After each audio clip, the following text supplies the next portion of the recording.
Cuan, cuan, we be getting money. Cuan.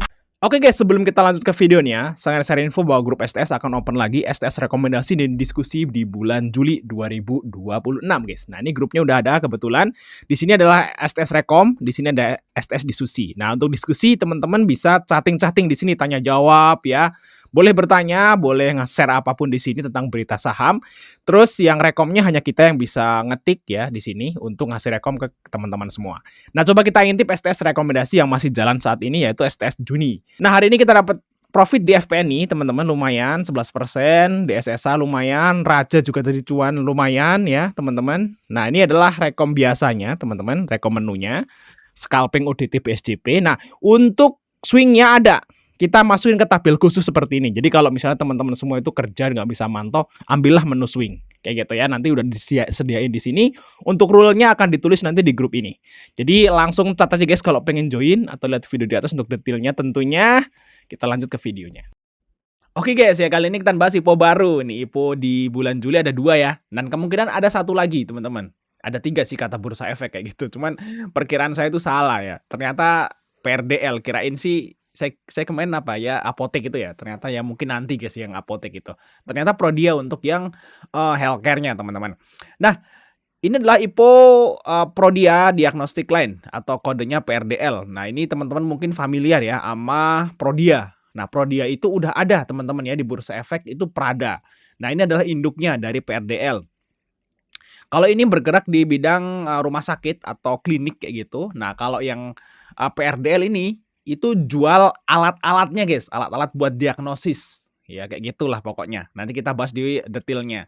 Jadi PRDL ini adalah anak usaha dari Prada. Kayak gitu teman-teman ya. Oke ya, udah tahu mungkin teman-teman ya di sini untuk sektornya healthcare tentunya untuk book building-nya tanggal 18 sampai tanggal 23 untuk harga 100 sampai 120. Nah, ini kemungkinan IPO-nya di tanggal 9, guys. Nah, untuk Jelly ini IPO tanggal 7 Juli. Untuk Prada PRDL itu IPO-nya tanggal 9, beda sehari kayak gitu, teman-teman. Oke, lot yang dijual tuh 5 juta ya, untuk harganya itu 100. Nah, mungkin teman-teman seneng nih, harganya 100 Bang, murah. Seneng ya, saya juga seneng kayak gitu. Cuman masalahnya adalah IPO ini tuh sangat-sangat kecil guys, mini sekali. Ini nilai emisinya cuma 60 miliar ya. Jauh banget di bawah BSA teman-teman ya. Jadi ya ini kecil banget guys IPO-nya. Ya ini mini banget. Ya agak kurang lah kalau menurutku teman-teman ya, karena jumlahnya. Mungkin kalau yang apa namanya, yang antri ini banyak, ya tentu aja jatahnya akan mini sekali, kecil. Walaupun dia naik 1000% ya, cuannya kan jadi tipis banget kayak gitu teman-teman. Oke guys, ya hari ini kita dapat profit lumayan nih, yaitu di SMGR, NSZA, IRSEK, NSSS tuh ya. NSZA kita dapat profit 11%. Terus ada Japfa dan BBRI. Jadi hari ini kita dapat swing itu profit 3, yaitu SMGR, Japfa dan BBRI. Ini baru jam 9 lebih 12 nih guys ya. Untuk menu biasanya dapat NSZA itu 11% lebih. Jadi bagi teman-teman yang pengen join STS Rekom, kita open untuk yang Juli teman-teman. Nah ini udah ada grupnya, langsung teman-teman bisa masuk aja ke sini. Kita akan langsung undang kalau teman-teman join. Langsung cat aja guys kalau pengen join teman-teman.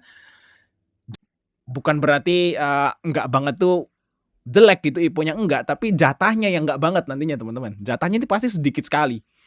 Kalau naik tinggi ya sama aja ya, untungnya cuma sedikit. Nanti kita akan bahas guys detailnya ya. Kita baca prospektusnya dulu teman-teman.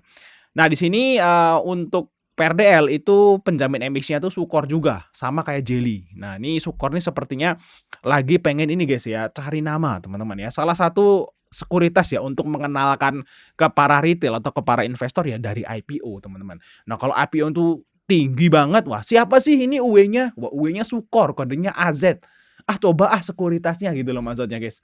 Nanti kalian akan coba tuh sekuritas Sukor. Nah, siapa tahu cocok, nah teman-teman akan pakai terus. Nah, kalau pakai terus otomatis si sekuritas Sukornya akan dapat fee kan tiap transaksi. Jadi itulah tujuannya kalau menurutku teman-teman. Dia pengen mengenalkan ya sekuritas Sukor itu ke para retail yang belum tahu. Dengan cara dia jadi underwriter IPO. Kayak gitu teman-teman ya. Oke, itu masalah dia. Yang penting tolong ya diarahin dulu. Soalnya kalau misalnya nih si Sukor ini dia langsung ARB, langsung merah itu pasti dihujat teman-teman ya. Karena ini IPO perdananya si Sukor sendiri. Nah, coba kita lihat dari ini ya, apa namanya, historis si Sukor ya. Sebenarnya kita udah bahas di si Jelly gitu ya.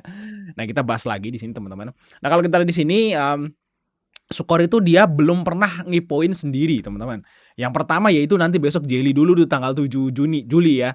Terus habis itu si ini, yaitu PRDL itu juga sendiri si Sukor. Tapi sepanjang historis, teman-teman, si Sukor ini belum pernah nguein sendiri ya.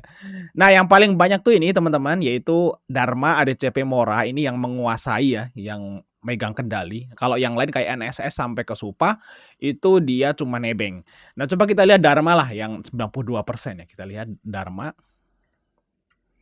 Nah, ini teman-teman bisa lihat detailnya di Ipo Jelly ya, itu sama aja guys bahasnya, teman-teman. Nah, Dharma ini sebenarnya langsung naik ya di hari pertama, teman-teman. 7%-an kayak gitu.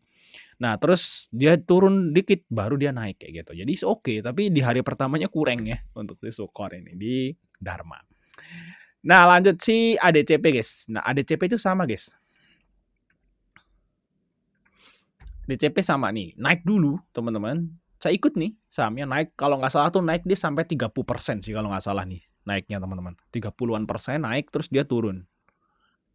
Ini kan tuh naik, bikin jarum kan, terus dia turun. Dan ini turun terus untuk si ADCP. Kalau ADCP itu kayaknya dia nilai emisinya tuh besar teman-teman ya waktu itu. Terus Mora. Nah, kalau Mora ini ARA ya. Mora Telindo. Mora Telindo. Sekarang ganti ya, Eka Mas Mora kalau sekarang. Nah, Mora ini ARA teman-teman ya. Terus dia sideways, baru dia naiknya itu jauh. Nah nih, di sini teman-teman. Kayak gitu ya. Naiknya di 2 tahun setelahnya guys.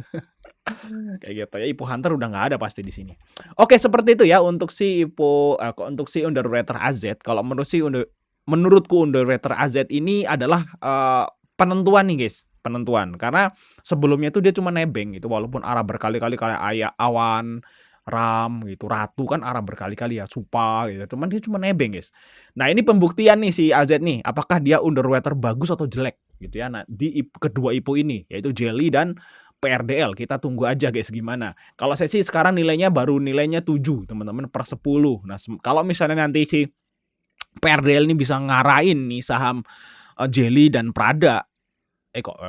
AZ ini bisa ngarahin PRDL dan Jelly sampai tinggi. Nah, nanti ratingnya kita naikin sampai 9,5 kayak gitu ya. Kita tunggu aja nih penentuan si AZ ini mau jadi gimana kayak gitu, teman-teman. Oke, kita lihat teman-teman ya untuk prospektus selanjutan di nomor 14 nih. Kita lihat di sini teman-teman. Nah, ini adalah nominal keterangan saham yang ditawarkan, teman-teman. Nilai nominalnya 50, harganya 100 sampai 120. Nilai emisinya tuh 62 miliar. Wah, ini kecil ya. Ini mini banget, teman-teman, kecil sekali. Nah, untuk ESA-nya itu 7% dari nilai emisi. Ini ESA ini adalah jatah karyawan, teman-teman. Karyawan yang udah berdedikasi kayak gitu karena dikasih saham. Nah, IPO-nya tanggal 9, teman-teman. Oke, kita lanjut. Guys, ada ESA ini bagus nggak sih Bang? Ya bagus-bagus aja. Kalau menurut sih perusahaan yang IPO itu wajib ada ESA-nya teman-teman. Itu untuk mengapresiasi karyawan ya yang udah bekerja lama gitu atau yang berprestasi ya. Karena kalau karyawan yang lama itu dia berarti udah mengabdi lama gitu ya. Jadi harusnya dikasih istilahnya itu kayak apresiasi berupa saham. Nah, jadi dia memegang saham otomatis dia merasa akan memiliki perusahaan tersebut. Jadi karyawan-karyawan yang senior itu akan ya istilahnya itu total lah untuk bekerja kayak gitu. Karena gue itu memiliki sahamnya loh walaupun cuma sedikit gitu. Teman-teman. Nah, ini guys ya nih adalah apa namanya? Struktur permodalannya ini ada Prodia Widya Husada. Ini adalah PRDA kodenya di Bursa Efek Prada kayak gitu teman-teman yang kita kenal saat ini kayak gitu. Nah, untuk Prodia Utama itu induknya. Jadi gini guys, posisinya tuh. Mana nih tadi guys? Mana nih guys? Ya pokoknya si apa namanya? Prodia Utama itu punya anak usaha namanya Prodia Wirausaha Tbk atau kodenya tuh Prada. Nah, Prada ini punya anak usaha namanya PRDL. Ya, PRDL berarti adalah cucu dari Prodia Utama kayak gitu. Prodia Utama ini adalah perusahaan tertutup ya, kayak gitu teman-teman. Bisa dipahami ya di sini strukturnya seperti itu. Oke, terus kita lihat di sini untuk program ESA-nya guys. Nah, ini adalah karyawan yang dapat program ESA nih teman-teman. Yaitu yang pegawai udah bekerja 12 bulan setahun. Nah, pegawai yang tidak ada sanksi, admin